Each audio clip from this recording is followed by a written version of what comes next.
Hey everyone, welcome back to Culinary Vlogs by Z.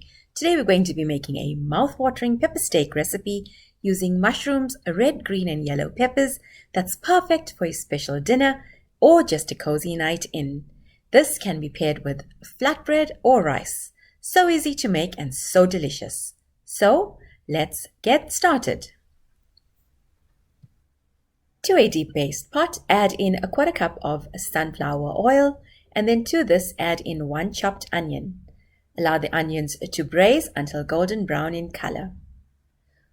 Once the onions have braised, add in 500 grams of fillet steak. And then to this, we're going to add in 1 teaspoon of rough salt and 1 heaped teaspoon of ginger garlic paste. Mix this all together and allow this to cook until all the water in the pot dries out.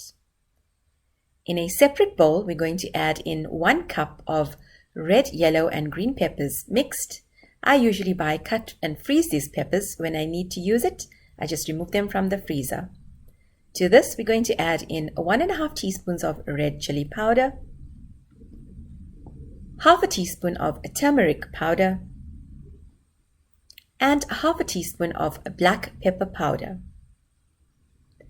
Then in a separate bowl, I'm going to add in a quarter cup of flour and a quarter cup of water. Mix this until you get a lovely paste, and if the paste is too thick, add in more water.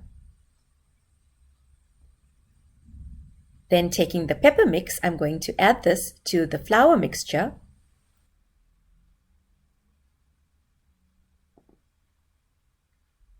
Mix this all together and then add in 1 punnet of fresh mushrooms.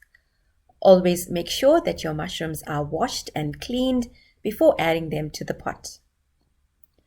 Once the steak has cooked and you can see that there's oil remaining, I'm going to add in the mixture that we made in the bowl with the mushrooms, the green peppers and the spices.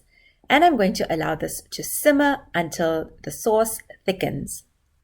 At this stage, you can also throw in a cup of water just so that it doesn't burn at the bottom of the pot. Once the sauce thickens and there's no water remaining, meaning that you get a lovely gravy, we're going to serve this onto a casserole. To garnish, you can add in some coriander leaves, and you can serve this with flatbreads or rice. If you do try it out, don't forget to let me know in the comment section down below. Catch you in the next vlog. Until then, happy cooking!